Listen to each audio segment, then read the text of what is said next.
এমন সময় দেখি কাফের আরেক কোণ থেকে সেই আবুল আসফিয়া কি যেন সিদ্দিকী সাহেব, তার সেই লম্বা কোট আর ঝোলা পাতলুন পরে আমাদের দিকে আসছেন। ইনি আমাদের সেই বন্ধু যিনি সবাইকে লাইম জুস চকোলেট খাওয়ান। আমরা উঠে তাকে অভ্যর্থনা জানালাম। তিনি বসেই বোতলটা হাতে তুলে নিয়ে ডাক্তাররা যেরকম এক্স-রের প্লেট দেখে সেই রকম ঘুরিয়ে ফিরিয়ে দেখতে লাগলেন। পার্সি পুনরায় মৃদু হাস্য করে বললেন, একদম খাঁটি জিনিস। আবুল আসফিয়া মুখ বন্ধ রেখেই নাক দিয়ে বললেন, তারপর অনেকক্ষণ পরে অতি অনিচ্ছায় মুখ খুলে শুধালেন, এটা কার জন্যে কিনলে? পার্সি বলল, পিসিমার জন্য। আবুল আসফিয়া বললেন, বোতলটার ছিপি না খুললে বিলেতে নামবার সময় তোমাকে প্রচুর কাস্টমসের ট্যাক্স দিতে হবে, এমনকি এ জাহাজে ওঠার সময়ও। তবে সে আমি ঠিক জানি নে। পার্সি আমার দিকে তাকালো। আমি বললাম, ছিপি খোলা থাকলে ওটা তোমার আপন ব্যবহারের জিনিস হয়ে গেল, তাই ট্যাক্স দিতে হয় না। অনেকক্ষণ পর আবুল আসফিয়া বললেন, যখন খুলতেই হবে তখন এই বেলা খুলে ফেলাই ভালো। আমরা সবাই বললাম, সেই ভালো। ওয়েটার একটা কর্ক স্ক্রু নিয়ে এলো। আবুল আসফিয়া পরিপাটি হাতে বোতল খুলে প্রথম কর্কটার ভেতরের দিকে ঝুঁকলেন। তারপর বোতলের জিনিস একটু ভেবে নিয়ে আমাদের শোকালেন। কোনো গন্ধ নেই, যেন জল প্লেন, নির্জলা জল। পার্সি তো একেবারে হতভম্ব। অনেকক্ষণ পর সামলে নিয়ে ধীরে ধীরে বলল, কিন্তু ছিপি, সিল সবই তো সঠিক। আবুল আসফিয়া বললেন, এসব ছোট বন্দরে পুলিশের কড়াকড়ি নেই বলে নানা রকমের লোক অনেক অজানা প্রক্রিয়ায় আসল জিনিস সরিয়ে নিয়ে মেকি কিংবা প্লেন জল বানায়। আমি পলকে কানে কানে বললাম, হয়তো আমাদেরই একজন অ্যাডভেঞ্চারার। পাশের টেবিলের দিকে তাকিয়ে দেখি খাস জিবুতি বাসিন্দারা দরদ ভরা আঁখিতে আমাদের দিকে তাকিয়ে আছে। অনুমান করতে বেগ পেতে হলো না, এরা ব্যাপারটা বুঝতে পেরেছে। পার্সিও খানিকটা বুঝতে পেরেছে। বলল, যাত্রীরা বোকা কিনা, তাই এ শয়তানিটা তাদের ওপরই করা যায়। আর প্রতি জাহাজেই আসে এক জাহাজ। পল বাধা দিয়ে বলল, পার্সি। পার্সি চটে উঠে বলল, ওহ, আর উনি যেন এক মহা কনফুজ। জাহাজে ফেরার সময় আবুল আসফিয়াকে একবার একা পেয়ে শুধালাম। ছোঁড়াটাকে বড় নিরাশ করলেন। বললেন, উপায় কি, না হলে প্রতি বন্দরে মার খেত যে। গুণীরা বলেন, অগ্রপশ্চাৎ বিবেচনা করে কথা বলবে। জিবুতি ত্যাগ করার পর পার্সি বন্দরের দিকে তাকিয়ে বলল, লক্ষ্মী ছাড়া জায়গাটা। ওদা কলনের ক্ষেতটা তখনও তার মন থেকে যায়নি, তাই অগ্রপশ্চাৎ বিবেচনা না করেই কথাটা বলল। ঘণ্টাখানেকের ভেতর উঠল ঝড়। তেমন কিছু মারাত্মক নয়, কিন্তু সি সিকনেস দিয়ে মানুষের প্রাণ অতিষ্ঠ করে তোলার পক্ষে যথেষ্ট। পার্সি প্রথম বিছানা নিল। বমি করতে করতে তার মুখ তখন সর্ষে ফুলের রং ধরেছে। ভাঙা গাল দুটো দেখে মনে হয় 70 বছরের বুড়ো। আমি নিজে যে খুব সুস্থ অনুভব করেছিলাম তা নয়। তবু পার্সিকে বললাম, তবে যে বস জিবুতি বন্দরকে কটু কাটব্য করছিলে, এখন ওই লক্ষ্মী ছাড়া বন্দরেই পা দিতে পারলে যে 2 মিনিটেই চাঙা হয়ে উঠতে। মাটিকে তাচ্ছিল্য করতে নেই, অন্তত যতক্ষণ মাটির থেকে দূরে আছো। তা সে জলের তলাতে সাবমেরিনেই হোক অথবা জাহাজেই হোক, কিংবা তারও উপরে বাতাসে ভর করে অ্যারোপ্লেনেই হোক। তা সে যাগ্গে। এখন বুঝতে পারলে গুণীরা কেন বলেছেন অগ্রপশ্চাৎ ইত্যাদি। পার্সি কিন্তু তৈরিই ছিল। সেই ছটফটানির ভেতর থেকে কাতরাতে কাতরাতে বলল, কিন্তু এখন যদি কোনো ডুবন্ত দ্বীপের মাটিতে ধাক্কা লেগে জাহাজখানা চৌচির হয়ে যায়, তখনও মাটির গুণগান করবেন নাকি? আমি বললাম, ওই যা, এতখানি ভেবে তো আর কথাটা বলিনি। পল তার খাটে বসে আমাদের কথাবার্তা শুনছিল। আস্তে আস্তে বলল, জাহাজ যদি মাটিতে লেগে চৌচির হয়ে যায় তো সেটা মাটির দোষ নয়। জাহাজ জোরের সঙ্গে ধাক্কা দেয় বলেই তো খান খান হয়ে যায়। আস্তে আস্তে চললে মাটির বাধা পেয়ে জাহাজ বড় জোর দাঁড়িয়ে যাবে, ভাঙবে কেন? মাকে পর্যন্ত জোরে ধাক্কা দিলে চড় খেতে হয়, আর মাটি দেবে না? আমি উল্লসিত হয়ে বললাম, সাধু সাধু, তুলনাটি চমৎকার। তবে কিনা আমার দুঃখ, বাংলা ভাষায় এ নিয়ে যে শব্দ দুটো আছে তার মর্মার্থ তোমরা বুঝবে না। মা হচ্ছেন মাদার আর মাটি হচ্ছেন দি মাদার, অর্থাৎ দি মাদার কিংবা আর্থ। পল বলল, বিলক্ষণ বুঝেছি, গুড আর্থ। পার্সি বিরক্ত হয়ে বলল, পলের তুলনাটা নিশ্চয়ই চোরাই মাল। আমি বললাম, সাধুর টাকাতে 2 দুধ, চোরের টাকাতেও 2 দুধ, টাকার দাম একই, তুলনাটা ভালো। তা সে পলের আপন মালই হোক আর চোরাই মালই হোক, তা সে কথা থাক। তুমি কিন্তু সি সিকনেসে কাতর হয়ে ভয় পেও না, এ ব্যামোতে কেউ কখনো মারা যায়নি। পার্সি চিচি করে বলল, শেষ ভরসাটাও কেড়ে নিলেন। স্যার, আমি তো ভরসা করেছিলাম আর বেশিক্ষণ ভুগতে হবে না, মরে গিয়ে নিষ্কৃতি পাবো। পল বলল, আগাছা সহজে মরে না। আমি বললাম, থাক থাক, চলো পল, উপরে যাই। আমরা তিনজন মিলে সি সিকনেসকে বড্ড বেশি লাই দিচ্ছি। পল বেরুতে বেরুতে বলল, হক কথা, পার্সির সঙ্গে একা পড়লে যে কোনো ব্যামো বাপ বাপ করে পালাবার পথ পাবে না। ওপরে এসে দেখি আবুল আসফিয়া কোথা থেকে এক জোরদার দূরবীন জোগাড় করে কি যেন দেখবার চেষ্টা করছেন। এসব জাহাজ কখনো পাড়ের গা ঘেঁষে চলে না, তাই জোরালো দূরবীন দিয়ে বিশেষ কিছু দেখা যায় না। পল আমাকে শুধালো, কি দেখছেন উনি? আমি বললাম, আবুল আসফিয়া মুসলমান এবং মনে হচ্ছে ধর্মে তার অনুরাগও আছে। লাল দরিয়ার এক পারে সোমালি ভূমি, হাবসি মুল্লুক এবং মিশর, অন্য পারে আরব দেশ।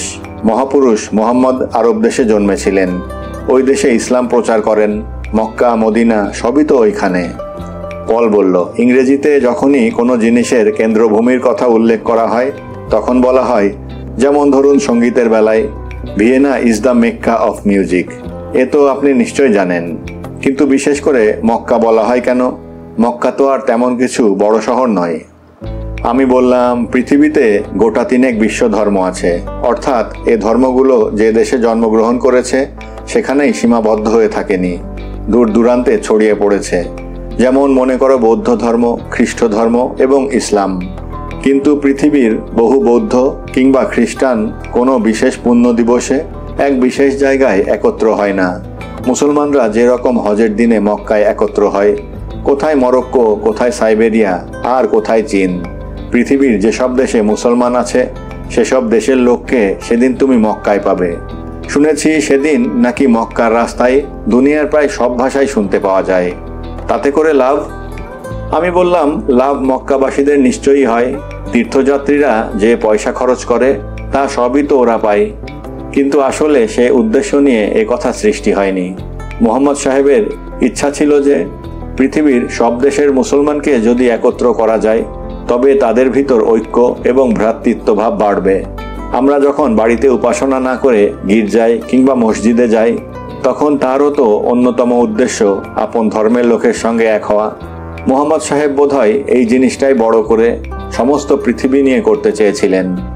পল অনেকক্ষণ ভেবে নিয়ে বলল, আমরা তো বড়দিনের পরবে প্রভু যিশুর জন্মস্থল বেথেলহেমে জড়ো হইনে, তাহলে কি ভালো হতো না? তাহলে তো খ্রিস্টানদের ভিতরও ঐক্য সখ্য বাড়ত। আমি আরো বেশি ভেবে বললাম, তাহলে বোধহয় রোমে পোপের প্রাধান্য ক্ষুণ্ণ হতো। কিন্তু থাক এসব কথা। আমার কোনো ক্যাথলিক পাঠক কিংবা পাঠিকা যেন মনে না করেন আমি পোপকে শ্রদ্ধা করিনি। পৃথিবীর শত শত লক্ষ লক্ষ লোক যাকে সম্মানের চোখে দেখে তাকে অশ্রদ্ধা করলে সঙ্গে সঙ্গে সেই শত শত লক্ষ লক্ষ লোককে অশ্রদ্ধা করা হয়। অতটা বেয়াদব আমি নই। বিশেষত আমি ভারতীয়, ছেলেবেলা থেকে শুনে আসছি সব ধর্মকে শ্রদ্ধা জানাতে হয়। ঝড় থেমেছে, সমুদ্র শান্ত। ঝড়ের পর বাতাস বয় না বলে অসহ্য গরম আর গুমট। এই যন্ত্রণা থেকে নিষ্কৃতি পায় কি প্রকারে? নিষ্কৃতির জন্য মানুষ ডাঙায় যা করে, জলে অর্থাৎ জাহাজেও তাই। একদল লোক বুদ্ধিমান, কাজে কিংবা অকাজে এমন ডুব মারে যে গরমে অত্যাচার সম্বন্ধে অনেকখানি অচেতন হয়ে যায়। পোকার দল শুধু ছটফট করে, ক্ষণে এটা করে, ক্ষণে ওটা নাড়ে, ক্ষণে ঘুমাবার চেষ্টা করে, ক্ষণে জেগে থাকতে গিয়ে আরও বেশি কষ্ট পায়। জাহাজেও তাই। একদল লোক দিবারাত্রি তাস খেলে। সকালবেলার আন্ডা রুটি খেয়ে সেই যে তারা তাসের সায়রে ডুব দেয়, তারপর রাত 12টা 1টা 2টো অবধি তাদের টিকিট এনেও সে সায়র থেকে তোলা যায় না। লাঞ্চ সাপার খেতে যা 2-1বার তাস ছাড়তে হয়, ব্যাস ওই। তখন হয় বলে কি গরম, নয় ওই তাসের জেরি কানার টেবিলে টানে। 4 ইস্কাপন না ডেকে 3 বেতরূপ বললে ভালো হতো। পুনরপি ডাবল না বলে সে কি আহাম্মুকি না করেছে। জাহাজের বেসরকারি ইতিহাস বলে একটানা 36 ঘন্টা তাস খেলেছে, এমন ঘটনাও নাকি বিরল নয়। এরা গরমে কাতর হয় না, শীতেও কাবু হয় না। ভগবান এদের প্রতি সহায়। দাবা খেলার চর্চা পৃথিবীতে ক্রমেই কমে আসছে। আসলে কিন্তু দাবাড়ুই এ ব্যাপারে দুনিয়ার আর সবাইকে মাত করতে পারে। দাবা খেলায় যে মানুষ কি রকম বাহ্যজ্ঞান শূন্য হতে পারে সেটা না দেখলে বিশ্বাস করা যায় না। পরশুরাম লিখেছেন, এক দাবাড়কে যখন চাকর এসে বলল, চা দেবো কি করে, দুধ ছিঁড়ে গেছে, তখন দাবাড়ু খেলার নেশায় বলল, কি জ্বালা, সেলাই করে নে না। আরেক দল শুধু বই পড়ে, তবে বেশিরভাগই দেখেছি ডিটেকটিভ উপন্যাস। ভালো বই দিবারাত্র পড়ছে এরকম ঘটনা খুব কমই দেখেছি। আরেক দল মারে আড্ডা, সঙ্গে সঙ্গে গুনগুন করে আড্ডার যেটা প্রধান মেনু, পরনিন্দা পরচর্চা, সেগুলো বলতে আমার আপত্তি নেই, কিন্তু পাছে কোনো পাঠক ফস করে শুধায়, এগুলো আপনি জানলেন কি করে যদি নিজে পরনিন্দা না করে থাকেন? তাই আর বললাম না। আরও নানা গোষ্ঠী নানা সম্প্রদায় আছে, কিন্তু আবুল আসফিয়া কোনো গোত্রেই পড়েন না। তিনি আড্ডাবাজদের সঙ্গে মেশেন বটে, কিন্তু আড্ডা মারেন না। খেয়া নৌকার মাঝি যেরকম নদী পেরোই, কিন্তু ওপারে নাবে না, এ কথা পূর্বেই বলেছি, কিন্তু আজ হঠাৎ তাকে দেখি অন্য রূপে। খুলে কই। পার্সি সেরে উঠে আবার জাহাজময় লম্ফঝম্প লাগিয়েছে। যেখানেই যাই সেখানেই পার্সি। মাঝে মাঝে সন্দেহ জাগে, তবে কি পার্সির জন আষ্টেক যমজ ভাই আছে নাকি? একই লোক 7 জায়গায় একসঙ্গে থাকবে কি করে? সেই খবরটা আনলো। কি খবর? জাহাজ সুয়েজ বন্দরে পৌঁছানোর পর ঢুকবে সুয়েজ খালে। খালটি 100 মাইল লম্বা। দুপাড়ে মরুভূমির বালু বলে জাহাজকে এগুতে হয় ঘন্টায় 5 মাইল বেগে। তাহলে লাগলো প্রায় 20-22 ঘন্টা। খালের এ মুখে সুয়েজ বন্দর, ও মুখে সাইদ বন্দর। আমরা যদি সুয়েজ বন্দরে নেমে ট্রেন ধরে কায়রো চলে যাই এবং পিরামিড দেখে সেখান থেকে ট্রেন ধরে সাইদ বন্দরে পৌঁছাই, তবে আমাদের আপন জাহাজই আবার ধরতে পারবো। যদিও আমরা মোটামুটি একটা ত্রিভুজের 2 বাহু পরিভ্রমণ করব, আর সুয়েজ খাল মাত্র 1 বাহু, তবু রেলগাড়ি তাড়াতাড়ি যাবে বলে আমরা কায়রোতে এটা ওটা দেখবার জন্য ঘন্টা 10 সময় পাব। কিন্তু যদি সুয়েজ বন্দরে নেমে সময় মতো ট্রেন না পাই, কিংবা যদি কায়রো থেকে সময় মতো সাইদ বন্দরের ট্রেন না পাই আর সেখানে জাহাজ না ধরতে পারি, তখন কি হবে উপায়? পার্সি অসহিষ্ণু হয়ে বলল, সে তো কুক কোম্পানির জিম্মাদারি। তারাই তো এ ট্যুর না এক্সকারশন কি বলবো বন্দোবস্ত করেছে, প্রতি জাহাজের জন্যই করে। বিস্তর লোক যায়, চলুন না, নোটিশ বোর্ডে দেখিয়ে দিচ্ছি কুকের বিজ্ঞাপন। ত্রিমূর্তি সেখানে গিয়ে সাতিশয় মনোযোগ সহকারে প্রস্তাবটি অধ্যয়ন করলাম, কিন্তু প্রস্তাবটির শেষ ছত্র পড়ে আমাদের আক্কেল গুড়ুম নয়, দড়াম করে ফেটে গেল। এই এক্সকারশন বনভোজ কিংবা শহরভোজ যাই বলে, যাচ্ছি তো কায়রো শহরে। যারা করতে চান তাদের প্রত্যেককে দিতে হবে 7 পাউন্ড, অর্থাৎ প্রায় 100 টাকা। পল বলল, হরি হরি, অবশ্য ইংরেজিতে গুড হেভেন্স, মাই গুডনেস এই জাতীয় কিছু একটা। এত টাকা যদি আমার থাকবেই, তবে কি আমি এই জাহাজে ফার্স্ট ক্লাসে যেতাম না? আমি বেদনাতুর হওয়ার ভান করে বললাম, কেন ভাই, আমরা কি এতই খারাপ লোক যে আমাদের এড়াবার জন্য তুমি ফার্স্ট ক্লাসে যেতে চাও? পল তো লজ্জায় লাল হয়ে তোতলাতে আরম্ভ করলো, আর পার্সি সে তো হনুমানের মতো চক্রাকারে নৃত্য করতে লাগলো। বেশ হয়েছে, খুব হয়েছে, করো মশকরা স্যারের সঙ্গে, বোঝো ঠেলা। আমি বললাম, ব্যাস ব্যাস, হয়েছে হয়েছে, কিন্তু পার্সি 100 টাকা তো চারটিখানি কথা নয়, আমাকে তো টালমাটাল হয়ে টাকাটা টানতে হবে। পার্সিকে দমানো শক্ত, বলল, অপরাধ নেবেন না স্যার, কিন্তু আমি বা কোন হেনরি ফোর্ড কিংবা মিডাস রোডশিট? কিন্তু আমি মনস্থির করেছি আমার জেবের শেষ পেনি দিয়ে আমি পিরামিড দেখবই দেখব। চীনা দেওয়াল দেখার পর পিরামিড দেখব না আমি? মুখ দেখাবো কি করে তাহলে? তার চেয়েও খারাপ, আয়নাতে নিজেরই মুখ দেখব কি করে? অনেক আলোচনা, বিস্তর গবেষণা করা হলো, শেষটাই স্থির হলো পিরামিড দর্শন আমাদের কপালে নেই। গালে হাত দিয়ে যখন ত্রিমূর্তি আপন মনে সেই শোক ভুলবার চেষ্টা করছি, এমন সময় আবুল আসফিয়া মুখ খুললেন। তার সনাতন অভ্যাস অনুযায়ী তিনি আমাদের আলোচনা শুনে যাচ্ছিলেন, ভালো মন্দ কিছুই বলেননি। আমরা যখন স্থির করলাম আমরা ট্রিপটা নেব না, তখন তিনি বললেন, এর চেয়ে সস্তাতেও হয়। আমরা একসঙ্গে চেঁচিয়ে শুধালাম, কি করে কি করে? বললেন, সে কথা পরে হবে। তারপর আপন চেয়ার ছেড়ে খানা কামরার দিকে চলে গেলেন। পল আর পার্সিকে এখন আর বড় একটা দেখতে পাই না। ওরা আবুল আসফিয়ার কোটের ওপর ডাকটিকেটের মতো হেঁটে বসেছে। চীনে জোঁকের মতো লেগে গেছে বললে কমিয়ে বলা হয়, কারণ রক্ত শোষা শেষ হলে তবু চীনে জোঁক কামড় ছাড়ে। এরা খামের ওপর ডাক টিকেটের মতো, যেখানেই আবুল আসফিয়া সেখানেই তারা। মুখে এক বুলি, এক প্রশ্ন, কি করে সস্তায় কায়রো গিয়ে সেখান থেকে সস্তাতেই ফের সাঈদ বন্দরে জাহাজ ধরা যায়? আবুল আসফিয়া বলেন, হবে হবে, সময় হলে সবই হবে। শেষটায় জাহাজ যেদিন সুয়েজ বন্দরে পৌঁছবে তার আগের দিন তিনি রহস্যটি সমাধান করলেন। অতি সরল মীমাংসা, আমাদের মাথায় খেলেনি। আবুল আসফিয়া বললেন, কুক কোম্পানির লোক ট্যুরিস্ট সাহেব সুবোধের নিয়ে যাবে গাড়িতে ফার্স্ট ক্লাস করে সুয়েজ থেকে কায়রো এবং কায়রো থেকে সাঈদ বন্দর। কায়রোতে যে রাত্রিবাস করতে হবে তার ব্যবস্থাও হবে অতিশয় খানদানি।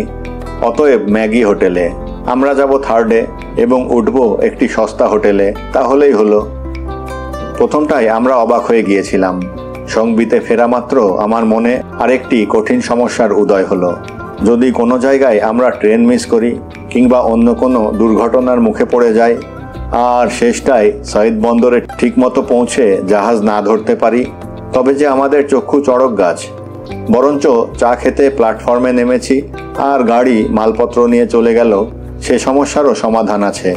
কিন্তু জাহাজ চলে গেলে কতদিন সাঈদ বন্দরে পড়ে থাকতে হবে, তার কি খরচা, নতুন জাহাজে নতুন টিকেটের জন্য কি গচ্চা, এসব তো কিছুই জানি নে। কুকের লোক এসব বিপদ আপদের জন্য জিম্মেদার, কিন্তু আবুল আসফিয়াকে জিম্মেদার করে তো আর আমাদের চারখানা হাত গজাবে না। তাকে তো আর বলতে পারবো না, মশাই আপনার পাল্লায় পড়ে এত টাকা গচ্চা হলো, আপনি সেটা ঢালুন। শেষের কথাটা বাদ দিয়ে আমরা সমস্যাটা নিবেদন করতে তিনি উঠে দাঁড়িয়ে চলে গেলেন। যাবার সময় মাত্র একটি বাক্য বললেন, নো রিস্ক নো গেন। সোজা বাংলায় খেলেন দই রমাকান্ত আর বিকারের বেলা গোবর্ধন সে হয় না। তুমি যদি দই খেতে চাও তবে বিকারটা হবে তোমারই। মাগুর মাছ ধরতে হলে গর্তে হাত দিতে হবে তোমাকেই। কিছুটা ঝুঁকি নিতে রাজি না হলে কোনো প্রকারের লাভও হয় না। আবুল আসফিয়ার নো রিস্ক নো গেন এই চারটিখানি কথা নয়। শুনে পল দুশ্চিন্তা ভরা গলায় বলল, তাই তো। পার্সি মাথা নাড়িয়ে বলল, সেই তো। আমি বললাম, ওই তো। পল বলল, কিংবা মনে করুন কায়রোতে পথ হারিয়ে ফেললাম। আবুল আসফিয়া কি কায়রোর ভাষা জানেন? সেখানকার লোকে কি বুলি বলে তার নামই তো জানি নে। পার্সি বলল, দেখো পল, তুমি কি জানো না তার ফিরিস্তি বানাবার এই কি প্রশস্ততম সময়, তাতে আবার সময়ও তো লাগবে বিস্তর। আমি পার্সিকে ফাঁকা ধমক দিয়ে বললাম, আবার? পলকে বললাম, আরবি, কিন্তু কিছু কিছু লোক নিশ্চয়ই ইংরেজি ফরাসি জানে। রাস্তা ফের খুঁজে পাওয়া যাবে নিশ্চয়ই। পল বলল, যাবে নিশ্চয়ই, কিন্তু ততক্ষণে হয়তো জাহাজ বন্দর ছেড়ে চলে গিয়েছে। আরও অনেক অসুবিধার কথা উঠল। তবে সোজা কথা এই দাঁড়ালো, একটি দেশের ভাষা এক বর্ণ না জেনে এতখানি কম সময় হাতে নিয়ে সে দেশে ঘোরাঘুরি করা কি সমীচীন? এতই যদি সোজা এবং সস্তা হবে তবে এতগুলো লোক কুকের ন্যাস ধরে যাচ্ছে কেন? একা একা কিংবা আপন আপন দল পাকিয়ে গেলেই তো পারত। তাই তো দেখা যাচ্ছে আবুল আসফিয়ার নো রিস্ক নো গেন প্রবাদে অন্তত এক্ষেত্রে রিস্ক ন শিখে গেন মেরে কেটে 14 পয়সা। রবি ঠাকুর বলেছেন, আমার মতে জগৎটাতে ভালোটারই প্রাধান্য। মন্দ যদি 340, ভালোর সংখ্যা 57। যদি আমাদের রিস্ক 57 আর গেন 340 হতো, তাহলেও আমরা কানাইলালের মতো সোল্লাসে ইয়াল্লা বলে ঝুলে পড়তাম। যাচ্ছি তো মুসলমান দেশে। তখন স্থির হলো আবুল আসফিয়াকে পাকড়াও করে আরেক দফা সবিস্তার সওয়াল জবাব না করে কোনো কিছু পাকাপাকি মনস্থির করা যাবে না। ধোয়া ভুয়া করে করে বিস্তর খোঁজাখুঁজির পর আমরা আবুল আসফিয়াকে পেলাম উপরের ডেকের এক কোণে। আপন মনে গুনগুনিয়ে গান গাইছেন। আমাদের দেখে আমাদের কিছু বলার পূর্বেই বেশ একটু চওড়া গলায় বললেন, আমি কোনো কথাই শুনতে চাই নে, আমি কোনো উত্তর দিতে পারবো না। আমি কায়রো যাব। তোমরা আসতে চাও ভালো, না আসতে চাও আরও ভালো। সঙ্গে সঙ্গে যেন আরও একটা শব্দ শুনতে পেলাম। শব্দটা ফার্সি, বুজদিল, অর্থাৎ বকরির কলিজা, অর্থাৎ ভিতুরা সব। এই শান্ত প্রকৃতি সদাশিব লোকটির কাছ থেকে আমরা এ আচরণ প্রত্যাশা করিনি। এ যেন সেনাপতির আদেশ। আমি তাহলে একাকী শত্রু সৈন্য আক্রমণ করব, তোমরা আসো আর নাই আসো। ত্রিমূর্তি লড়াহত সারমেয়বৎ নিম্নপুচ্ছ হয়ে স্ব আসনে ফিরে এলাম। কারো মুখে কথা নেই। নিঃশব্দে আহারাদি করে যে যার কেবিনে শুয়ে পড়লাম। সিংহের ন্যাজে মোচড় দিতে নেই, কথাটি অতি খাঁটি। কিন্তু আবুল আসফিয়া সিংহ না মর্কট সেটা তো এখনো কিছু বোঝা গেল না। তার আচরণ তেজিয়ান না লেজিয়ানের লক্ষণ তার তো কোনো হদিশ পাওয়া গেল না। পরদিন নিদ্রা ভঙ্গে কেবিন ছেড়ে উপরে আসতেই দেখি হৈ হৈ রই রই কাণ্ড। একদল লোক আবুল আসফিয়াকে ঘিরে নানা রকমের প্রশ্ন শুধোচ্ছে। কুক কোম্পানি কায়রো দেখবার জন্য চাই 100 টাকা, আর আপনি বলেন 50 টাকাতেই হয়, সেটা কি প্রকারে সম্ভব? আরেক দল বলে তারাও আসতে রাজি, কিন্তু যদি সাত কোনো প্রকারের গড়বড় সড়বড় হয়ে যায় আর তারা জাহাজ না ধরতে পারে, তখন যে ভয়ঙ্কর বিপদ উপস্থিত হবে তার কি সমাধান? অর্থাৎ ইতিমধ্যে আমাদেরই মতো আমাদের গরিব সহযাত্রীরা জেনে গিয়েছে সস্তাতেও কায়রো এবং পিরামিড দেখা যায়। কাজেই এখন আর পল, পার্সি, আমি এই ত্রিমূর্তি এবং আবুল আসফিয়াকে নীলে চতুর্মুখ, এখন আর তা নয়। এখন সমস্যাটা সহস্র নয়না হয়ে গিয়েছে। জনগণমন সাড়া দিয়েছে। আবুল আসফিয়া কেবল মাঝে মাঝে বলেন, হো জায়গা, সব কুছ হো জায়গা।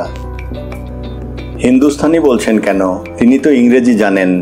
তখন লক্ষ্য করলাম যেসব দল তাকে ঘিরে দাঁড়িয়েছে তাদের ভেতর রয়েছে ফরাসি, জার্মান, স্প্যানিশ, রুশ, আরও কত কি। এরা সবাই বোঝে এমন কোনো ভাষা ইহ সংসারে নেই। তাই তিনি নিশ্চিন্ত মনে মাতৃভাষায় কথা বলে যাচ্ছেন। ইংরেজি বললে যা, হিন্দুস্তানি বললেও তা, ফল একই। এমন সময় আমাদের দলের সবচেয়ে সুন্দরী মহিলা মধুর এবং দরদ ভরা গলায় বললেন, মসিও আবুল, যদি কোনো কারণে আমরা জাহাজ মিস করি তখন যে আমরা মহাবিপদে পড়ব। আপনি তো আমাদের কাউকে তার অনিচ্ছায় জোর করে নিয়ে যাচ্ছেন না যে আপনাকে জিম্মাদার হতে বলবো। ক্লোদেত সেনিয়ের যা বললেন তার মোটামুটি অর্থ, আপনি যে আমাদের নিয়ে যাচ্ছেন তার জিম্মাদারি আপনার নয়, কিন্তু যদি কোনো রকমের বিপর্যয় উপস্থিত হয় তবে তার গুরুত্বটা আপনি ভালো করে বিবেচনা করে দেখলে ভালো হয় নাকি? উপস্থিত সকলের মনোভাব মহিলাটি যেন অতি ললিত ভাষায় বুঝিয়ে দিলেন। সবাই চিৎকার করে সায় দিল আপন আপন ভাষায়। ফরাসি বলল উই উই, জার্মান বলল ইয়া ইয়া, ইতালীয় দল সি সি, একটি রাসান দা দা, গুটি কয়েক ভারতীয় ঠিক হই ঠিক হই, পল পার্সি ইয়েস ইয়েস। আমি নিজে কিছু বলিনি, কিন্তু সে কথা থাক। আবুল আসফিয়া উত্তরে ঘাড় নিচু করে বললেন, মই জিম্মেদার হুঁ। তাকে যদিও কেউ জিম্মেদার হওয়ার শর্ত চায়নি, তবু তিনি জিম্মাদার, এটা সম্পূর্ণ তারই দায়িত্ব। চাকরির সন্ধানে গিয়ে এক বাঙালি বড় সাহেব ইংরেজকে খুশি করার জন্য বলেছিল, হুজুর আপনার বাংলোতে আসবার জন্য ভয়ের চোটে পা আর ওঠে না, যদি এক পা এগোই তো 3 কদম পিছিয়ে যাই। বড় সাহেব মাত্রই যে গাধা হয় তা নয়, এ সাহেবের বুদ্ধি ছিল। বাবুর কথা শেষ হতে না হতেই শুধালো, তাহলে এখানে পৌঁছলে কি করে? সাহেব যে বাবুর বিনয় বচন এতখানি শব্দার্থে নেবেন বেচারি সেটা অনুমান করতে পারেনি। প্রথমটা হক চকিয়ে গিয়েছিল বটে, কিন্তু চাকরির ফিকিরে বাঙালির কাছে কোনো কসরত, কোনো কৌশল অজানা নেই। একটিমাত্র শুকনো টোক না গিলেই বলল, হুজুর তাই আমি আপন বাড়ির দিকে মুখ করে চলতে আরম্ভ করলাম, আর এই দেখুন দিব্যি হুজুরের বাংলোতে পৌঁছে গিয়েছি। গল্পের বাকিটা আমার মনে নেই, তবে আবুল আসফিয়ার কায়রো ভ্রমণ প্রস্তাবে উমেদাররা যদি 1 পা এগোন তবে 3 পা পিছিয়ে যান। পল, পার্সি আর আমি ছাড়া কেউই পাকাপাকি কথা দেন না আমাদের পার্টিতে আসছেন কি না। অথচ ঘড়ি ঘড়ি তরবেতর প্রশ্ন, গাড়ি যদি মিস করি, কায়রোতে হোটেলে যদি জায়গা না মেলে, যদি রাত্রিবেলা হয় আর আকাশে চাঁদ না থাকে তবে পিরামিড দেখব কি করে, আরও কত কি বিদঘুটে সব প্রশ্ন। ওদিকে আবুল আসফিয়া আপন কেবিনে খিল দিয়ে শুয়ে আছেন। প্রশ্নের ঠেলা সামলাতে হচ্ছে আমাদেরই। আমরা যেন ইংল্যান্ডের রাজা 5ম জর্জের ভারতীয় ভাই। শেষটায় আমরাও গা ঢাকা দিতে আরম্ভ করলাম। সন্ধ্যের ঝোঁকে জাহাজ সুয়েজ বন্দরে পৌঁছলো। সুয়েজ খালের মুখে এসে জাহাজ নোঙর ফেলতেই ডাঙা থেকে একটা স্টিম লঞ্চ এসে জাহাজের গা ঘেঁষে দাঁড়ালো। তখন জানা গেল আবুল আসফিয়ার দলে সব শুদ্ধ আমরা 9 জন যাচ্ছি, তাকে নিয়ে 10 জন। কুকের গাইড স্টিম লঞ্চে করে ডাঙা থেকে জাহাজে এসেছিল। দেখলাম তার দলে 12 জন যাত্রী। তাহলে আমাদের 10 জন এমন কি মন্দ? গাইড চড়চড় করে সিঁড়ি বেয়ে লঞ্চে নামলো। পেছনে পেছনে তার দলের 12 জন নামলো। পান্ডা গরুর ন্যাজ ধরে পাপি যেরকম ধারা বৈতরণী পেরোয়, আমাদের আবুল আসফিয়াও চটচড় করে নামলেন। যেন কত যুগের ঝানু গাইড। কুকের গাইড এরকম ব্যাপার আগে কখনো দেখেনি। তার তদবিরি জিম্মেদারি উপেক্ষা করে এক পাল লোক চলেছে আপন গোট বেঁধে। এতখানি রিস্ক নিয়ে যে এ ব্যাপার করা যায়, ব্যাপারটি তার কাছে সম্পূর্ণ অবিশ্বাস্য। আবুল আসফিয়ার দিকে যে ধরনে তাকালো, তাতে সে দুর্বাসা হলে নিশ্চয়ই পুড়ে খাক হয়ে যেতেন। উনিই তো তার মক্কেল মেরেছেন। তখন ভালো করে দেখলাম আবুল আসফিয়ার নবীন বেশভূষা। সেই ঝুলে পড়া 18 পকেটি কোট, মাটি ছোঁয়া চোঙাপানা পাতলুন তিনি বর্জন করে পড়েছেন একদম first class navy blue suit coat, পাতলুন ওয়েস্ট কোট সমেত সোনালি বেনারসি সিল্কের টাই, তদুপরি ডায়মন্ড টাই পিন, পায়ে পেটেন্ট লেদারের মোলায়েম জুতো, তদুপরি ফন রঙের স্প্যাট, মাথায় উচ্চাঙ্গের ফেল্ট ব্যাট, গরম বলে বাঁ হাতে ধরে রেখেছেন নেবু রঙের কিড গ্লাভস, ডান হাতের চামড়ায় একটি পোর্টফোলিও। বিবেচনা করলাম এই স্যুটে 18টা পকেট নেই বলে তিনি পোর্টফোলিওতে ট্রফি, চকলেট, সিগারেট ভর্তি করেছেন। সূর্যাস্তের সঙ্গে সঙ্গে ঘন নীলাকাশ কেমন যেন সূর্যের লাল আর আপন নীলে মিলে বেগুনি রং ধরতে আরম্ভ করলো। তারই আভাতে লাল দরিয়ার আনিল জলে ফিকে বেগুনি রং ধরে নিচ্ছে। ভূমধ্যসাগর থেকে 100 মাইল পেরিয়ে আসছে মন্দমধুর ঠান্ডা হাওয়া। সে হাওয়া লাল দরিয়ার এই শেষ প্রান্তে তুলেছে ছোট ছোট তরঙ্গ। তারই উপর দিয়ে দুলে দুলে আসছে আমাদের স্টিম লঞ্চ। তার রং আসলে সাদা, কিন্তু এই লাল বেগুনির পাল্লায় পড়ে তারও রং যেন বেগুনি হতে আরম্ভ করলো। স্টিম লঞ্চটি শুভ্রপুচ্ছ রাজহংসবৎ। রাজহাঁস সাঁতার কেটে যাবার সময় যেরকম শুভ্র বিচি তরঙ্গ জাগিয়ে তোলে, এ তরণীটিও তেমনি প্রোপেলারের তাড়নায় জাগিয়ে তুলেছে শুভ্র ফেননিত ক্ষুদ্র ক্ষুদ্র অসংখ্য চক্রাবর্ত। বড় জাহাজের বিরাট প্রোপেলার যখন এরকম আবর্ত জাগায়, তখন সেদিকে তাকাতে ভয় করে। মনে হয় ওই দয়ে পড়লে আর রক্ষে নেই। কিন্তু ক্ষুদ্র লঞ্চের ছোট্ট ছোট্ট দয়ের একটি সরল মাধুর্য আছে। ঘন্টার পর ঘন্টা তাকিয়ে থাকা যায়। সূর্য অস্ত গেল মিশর মরুভূমির পেছনে। পদ্মার সূর্যাস্ত, সমুদ্রের সূর্যাস্ত যেমন আপন আপন বৈশিষ্ট্য ধরে, ঠিক তেমনি মরুভূমির সূর্যাস্তও এক দর্শনীয় সৌন্দর্য। সোনালি বালিতে সূর্যরশ্মি প্রতিফলিত হয়ে সেটা আকাশের বুকে হানা দেয় এবং ক্ষণে ক্ষণে সেখানকার রং বদলাতে থাকে। তার একটা রং ঠিক চেনা কোনো জিনিসের রং, সেটা বুঝতে না বুঝতে সে রং বদলে গিয়ে অন্য জিনিসের রং ধরে ফেলে। আমাদের কথা বাদ দাও, পাকা আর্টিস্টরা পর্যন্ত এই রঙের খেলা দেখে আপন রঙের প্যালেটের দিকে তাকাতে চান না। সুয়েজ বন্দরে ইংরেজ সৈন্যদের একটি ঘাঁটি আছে, তাই রবি ঠাকুরের ভাষায় বড় সাহেবের বিবিগুলো নাইতে নেমেছে। কেউ কেউ আবার ছোট্ট ছোট্ট নৌকো করে এখানে ওখানে ঘোরাঘুরি করছে।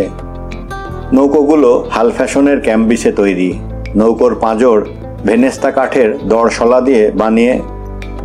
তার ওপর এ জাতীয় নৌকো কলাপসিবল, পোর্টেবল, অর্থাৎ নৌভ্রমণের পর ভেনেস্তার পাঁজর আর ক্যাম্বিসের চামড়া আলাদা আলাদা করে নিয়ে ব্যাগের ভিতর প্যাক করে বাড়ি নিয়ে যাওয়া যায়। ওজন 10 সেরের চেয়েও কম, পরিপাটি ব্যবস্থা। অবশ্য নৌকোগুলো খুব ছোট, দুজন মুখোমুখি হয়ে কায়ক্লেশে বসতে পারে। মাঝখানে সামান্য একটু ফাঁকা জায়গা, সেখানে জল বাঁচিয়ে টুকিটাকি জিনিস রাখার ব্যবস্থা আছে। এক জোড়া গুণী দেখি সেখানে একটা পোর্টেবলের ওপর রেকর্ড লাগিয়েছে ব্লু ডানিউবের। ওই তো মানুষের স্বভাব, কিংবা বলবো বজ্জাতি, যেখানে আছে সেখানে থাকতে চায় না। যে জোড়া ব্লু ডানিউব বাজাচ্ছে তাদের যদি এক্ষুনি ডানিউব নদীর উপর ভাসিয়ে দাও, তবে তারা গাইতে শুরু করবে, my heart is in the highland, my heart is not here. তাকে যদি তখন তুমি স্কটল্যান্ডের হাইল্যান্ডে নিয়ে যাও, তবে সে গাইতে আরম্ভ করবে ইম রোজেন গানে ফন শাশুসি, অর্থাৎ শাশুসির গোলাপ বাগানে। শাশুসি পদামে, বার্লিনের কাছে। তখন যদি তুমি তাকে বার্লিন নিয়ে যাও, তবে সে গাইতে আরম্ভ করবে ভারতবর্ষের গান। জার্মানির বড় কবি কি গেয়েছেন শোনো, গঙ্গার পাড় মধুর গন্ধ ত্রিভুবন আলো ভরা, কত না বিরাট বনস্পতিরে ধরে, পুরুষ রমণী সুন্দর আর শান্ত প্রকৃতি ধরা, নতজানু হয়ে শতদলে পূজা করে। আমি কিন্তু যেখানে আছি সেখানে থাকতেই ভালোবাসি। নিতান্ত বিপদে না পড়লে আমি আপন গা ছেড়ে বেরুতে রাজি হইনে। দেশভ্রমণ আমার দু চোখের দুশ্মন। দুম করে ধাক্কা লাগাতে সংবিতে ফিরে এলাম। লঞ্চ পাড়ে লেগেছে, কিন্তু এরকম ধাক্কা লাগায় কেন? আমাদের গোয়ালন্দ চাঁদপুরে তো এরকম বেয়াদবি ধাক্কা দিয়ে জাহাজ পাড়ে ভেড়ে না। আবার সেই পূর্ণিমা সন্ধ্যায় দেশ পানে মন ধায়। সুয়েজ বন্দর কিছু ফেলনা বন্দর নয়। বন্দরটার সামরিক গুরুত্ব, স্ট্র্যাটেজিক ইম্পর্টেন্স আছে বলে ইংরেজকে তার নৌবহরের একটা অংশ এখানে রাখতে হয়। যেসব গোরাদের ক্যাম্বিসের নৌকায় করে জলকেলি করতে দেখেছিলাম, তারাই এই সব নৌবহরের তদারকি করে। ফলে তাদের জন্য এখানে দিব্য একটা কলোনি গড়ে উঠেছে। কিন্তু কিছুই নয়। পূর্বের তুলনায় আজ সুয়েজ বন্দরের কি আর জমক জৌলুস। কেপ অব গুড হোপের পথ না পেরোনো পর্যন্ত, এমনকি তারপরও ভারতবর্ষ, বার্মা, মালয়, নবদ্বীপ, চীন থেকে যেসব জিনিস রপ্তানি হতো তার অধিকাংশই সমুদ্র পথে এসে নামতো সুয়েজ বন্দরে। এবং ভুললে চলবে না, তখনকার দিনে প্রাচ্যই রপ্তানি করত বেশি। এখান থেকেই ফিনিশিয়ানরা, তারপরে গ্রিস, তারপর রোমান, তারপর আরবরা ভারতের দিকে রওনা হতো। ভারত থেকে মাল এনে সুয়েজে নামানো হতো। সুয়েজ থেকে একটা খালে করে এসব মাল যেত কায়রোতে, এবং সেখান থেকে নীল নদ বয়ে সে মাল পৌঁছতো আলেকজান্ড্রিয়ায়, আরবিতে যাকে বলে ইস্কন্দরিয়া। সেখান থেকে ভেনিসের মাধ্যমে তাবৎ ইউরোপ। এইসব মাল কেনাকাটা, আমদানি রপ্তানিতে ভারতবর্ষের প্রচুর সদাগর শ্রেষ্ঠী মাঝি মোল্লার বিরাট অংশ ছিল। সে যুগে ভাস্কো দা গামা এ পথকে নাকচ করে দেবার জন্য আফ্রিকা ঘুরে ভারতে আসার পথ বের করলেন। সে যুগের পূর্বে প্রাচ্যের তাবৎ ব্যবসা বাণিজ্য ছিল ভারতীয় এবং সুয়েজ অঞ্চলের মিশরীয়দের হাতে। একদিকে ভারতীয় এবং মিশরীয়, অন্যদিকে ভাস্কো দা গামার বংশধর পর্তুগিজ দল। জাত তুলে কথা বলতে নেই, তাই ইশারা ইঙ্গিতে কই, এই যে পর্তুগিজ গুন্ডারা গোয়া নিয়ে আজ দাবড়াদাবড়ি করছে, এ কিছু নতুন নয়। ওদের স্বভাব এই। এককালে তারা জলে বোমবেটে ছিল, এখন তারা ডাঙার গুন্ডা। বোমবেটে শব্দের মূল আর অর্থ অনুসন্ধান করলেই কথাটা সমপ্রমাণ হবে। বোমবেটে কিছু বাঙালিদের উর্বর মস্তিষ্ক থেকে বানানো আজগুবি কথা নয়। বোমবেটে শব্দ এসেছে ওই পর্তুগিজ ভাষা থেকেই, বোম্বারডেইরো, অর্থাৎ যারা না বলে না কয়ে যত্রতত্র বোম্বা অর্থাৎ বোমা ফেলে। হয়তো বলবে আমাদের কলকাতাতেই কেউ কেউ এরকম বোমা ফেলে থাকে, কিন্তু তাদের সংখ্যা এতই নগণ্য এবং ঘৃণ্য যে আজ তাবৎ কলকাতাবাসীকে কেউ বোমবেটে নাম দেয়নি। কিন্তু তাবৎ পর্তুগিজরাই এই অপকর্ম করত বলে তাদের নাম হয়ে গেল বোমবেটে।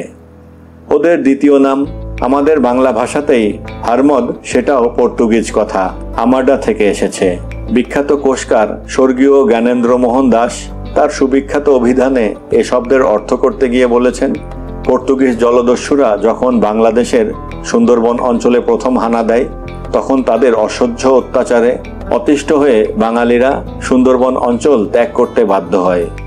আমাদের ঘরোয়া কবি কঙ্কন মুকুন্দরামের চণ্ডী কাব্যে আছে, ফিরিঙ্গির দেশখানা বাহে কর্ণধারে, রাত্রিতে বহিয়া যায় হারমদের ডরে। অর্থাৎ এইসব হারমদ, আমাডা, বোমবেটে, বোম্বারডেইরোদের ডরে তখন দক্ষিণ বাংলার লোক নিশ্চিন্ত মনে ঘুমোতে পারত না। এই স্থলে যদিও অবান্তর, তবু প্রশ্ন, বাঙালিরা এত ভয় পেয়ে পালালো কেন? উত্তরে বলি, যে কোনো বন্দরে জাহাজ থেকে নেমে একপাল লোক সেটাকে লুটতরাজ করতে পারে। এটা আদপেই কোনো কঠিন কর্ম নয়, যদি এইখানেই একটা বিরাট যদি সে রাজা তার সমুদ্র উপকূল রক্ষার জন্য নৌবহর মোতায়েন না করেন। জনপদ রক্ষা করার জন্য যেরকম পুলিশ সেপাই রাজাকেই রাখতে হয়, ঠিক তেমনি সমুদ্রকূলবাসীদের হেফাজতের জন্য রাজাকেই নৌবহর রাখতে হয়। কিন্তু হায়, তখন বাংলাদেশ হুমায়ুন, আকবর, মোগল বাদশাদের হুকুমে চলে। মোগলরা এদেশে এসেছে মধ্য এশিয়ার মরুভূমি থেকে। তারা শক্ত মাটির উপরে খাড়া পদাতিক, অশ্ববাহিনী, হস্তিযুদ্ধ, চতুরঙ্গ সৈন্য সামন্তের কি প্রয়োজন সে তত্ত্ব বিলক্ষণ বোঝে, কিন্তু নৌবহর রাখার গুরুত্ব সম্বন্ধে সম্পূর্ণ অচেতন। বাংলা, উড়িষ্যা, গুজরাট থেকে তাদের কাছে অনেক করুণ আবেদন নিবেদন গেল, হুজুরেরা দয়া করে একটা নৌবহরের ব্যবস্থা করুন, না হলে আমরা ধনে প্রাণে মানে ইজ্জতে গেলুম। কথাগুলো একদম শব্দার্থে আঁটি। ধন গেল কারণ পর্তুগিজ বোমবেটেদের অত্যাচারে ব্যবসা বাণিজ্য, আমদানি রপ্তানি বন্ধ। প্রাণ যায় কারণ তারা বন্দরে বন্দরে লুটতরাজের সময় যেসব খুন খারাপি করে, তারই ফলে বন্দরগুলো উজাড় হতে চলল। মান ইজ্জত ছোট ছোট ছেলে মেয়েদের ধরে নিয়ে গিয়ে পর্তুগালের হাটবাজারে গোলাম বাদী দাসদাসী রূপে বিক্রয় করছে। কিন্তু কাকস্য পরিবেদনা, মোগল বাদশারা বসে আছেন পশ্চিম পানে খাইবার পাশের দিকে তাকিয়ে। ওই দিক থেকেই তারা এসেছেন স্বয়ং। তাদের পূর্বে এসেছে পাঠান, শক, হু, সিথিয়ান, আরিয়ান। তাই তারা তৈরি করেছেন চতুরঙ্গ ওদের ঠেকাবার জন্য। নৌবহর চুলোই যাগ্যে। ভারতবর্ষ তো কখনো সমুদ্রপথে পরাজিত এবং অধিকৃত হয়নি। তার জন্য বৃথা দুশ্চিন্তা এবং অযথা অক্ষয় অতিশয় অপ্রয়োজনীয়। ফলে কি হলো? পর্তুগিজদের তাড়িয়ে দিয়ে ইংরেজ সমুদ্রপথেই মোগলদের মুন্ডু কেটে এদেশে রাজ্য বিস্তার করল। সে কথা পরের কথা। উপস্থিত আমরা আলোচনা করছি ভারতীয় উপকূলবাসীরা পর্তুগিজদের সঙ্গে যে লড়াই দিয়েছিল তাই নিয়ে। এরা তো মোগলদের কাছ থেকে কোনো সাহায্যই পেল না। উল্টো যারা লড়ছিল তাদের সঙ্গে আরম্ভ করলেন শত্রুতা। গুজরাটের রাজা বাহাদুর শাহ বাদশাহ তখন লড়ছিলেন পর্তুগিজ বোম্বেটেদের সঙ্গে। তার প্রধান কারণ গুজরাটের সুরাট, ব্রৌফ এর ভেতর দিয়ে উত্তর ভারতের যাবতীয় পণ্যবস্তু ইউরোপে যেত। সে ব্যবস্থা তখন পর্তুগিজ বোম্বেটেদের অত্যাচারে মরমর। বাহাদুর শাহ বাদশার দুই শত্রু, একদিকে সমুদ্রপথে পর্তুগিজ, অন্যদিকে স্থলপথে রাজপুত। প্রথম রাজপুতদের হারিয়ে দিয়ে পরে পর্তুগিজদের খতম করার প্ল্যান করে তিনি পর্তুগিজদের সঙ্গে করলেন আর্মেসি সমরকালীন সন্ধি। তারপর হানা দিলেন রাজপুতনায়। দিল্লিতে তখন রাজত্ব করেন বাদশাহ হুমায়ুন। ইতিহাসে নিশ্চয়ই পড়েছ, তখন এক রাজপুতানি শাহ ইনশা দিল্লীশ্বর জগদীশ্বরকে পাঠালেন রাখি। সেই রাখির সম্মানার্থে হুমায়ুন ছুটলেন রাজপুতনার দিকে। বুঝলেন না, বাহাদুর শাহ হেরে গেলে পর্তুগিজদের আর কেউ ঠেকাতে পারবে না। পূর্বেই বলেছি, নৌবহর নৌ সাম্রাজ্য বলতে কি বোঝায় মোগলরা সে কথা আদপেই বুঝত না। হুমায়ুন রাজপুতনায় পৌঁছলেন দেরিতে। বাহাদুর শাহ বাদশাহ তখন রাজপুতনা জয় করে ফেলেছেন। রাজপুতানিরা যৌহতে প্রাণ বিসর্জন দিয়েছেন। হুমায়ুন তখন আক্রমণ করলেন বাহাদুর শাহকে। বাহাদুর তখন পালিয়ে গিয়ে আশ্রয় নিলেন চম্পানির দুর্গে। সেখানে কি করে হুমায়ুন দুর্গ জয় করলেন সে কাহিনী অবশ্য ইতিহাসে পড়েছ। ইতিমধ্যে বাহাদুর দুর্গ ত্যাগ করে পালিয়েছেন গুজরাটে, আপন রাজধানী আহমেদাবাদের দিকে। হুমায়ুন সেদিকে তাড়া লাগাতে তিনি পালালেন সৌরাষ্ট্র অর্থাৎ কাঠিওয়াড়ার দিকে। সেখানকার কোনো কোনো উপকূলে তখন পর্তুগিজরা বেশ পা জমিয়ে বসেছে। ইতিমধ্যে হুমায়ুন খবর পেলেন বিহারের রাজা শেরশাহ দিল্লি জয় করার উদ্দেশ্যে সেদিকে এগিয়ে যাচ্ছেন। তদ্দণ্ডেই তিনি বাহাদুরকে ছেড়ে দিয়ে ছুটে চললেন দিল্লির দিকে। সেখানে শেরশাহের কাছে মার খেয়ে তিনি পালালেন কাবুলে। তারপর শেরশাহ ব্যস্ত হয়ে রইলেন উত্তর ভারতে আপন প্রতিষ্ঠা কায়েম করতে। বাহাদুরকে তাড়া দেবার ফুরসত তার নেই। বাহাদুর হাঁফ ছেড়ে বেঁচে গেলেন। এইবার তবে পর্তুগিজ বদমাইশদের ঠান্ডা করি। পর্তুগিজরা ততদিনে বুঝতে পেরেছে বাহাদুরের পেছনে তখন আর শত্রু নেই। তাই তারা আরম্ভ করলো তাদের পুরনো বদমাইশি। বাহাদুর শাহকে আমন্ত্রণ জানালো তাদের জাহাজে এসে ব্যবসা বাণিজ্য সন্ধি চুক্তি সম্বন্ধে যাবতীয় আলোচনা পরামর্শ করার জন্য। বাহাদুর আহম্মুকের মতো কেন গেলেন সেই নিয়ে বিস্তর ঐতিহাসিকগণ বহু আলোচনা গবেষণা করেছেন। সে নিয়ে আজ আর আলোচনা করে কোনো লাভ নেই। তা সে যাই হোক, এ কথা কিন্তু সত্য, বাহাদুর জাহাজে ওঠা মাত্রই বুঝতে পারলেন তিনি ফাঁদে পা দিয়েছেন।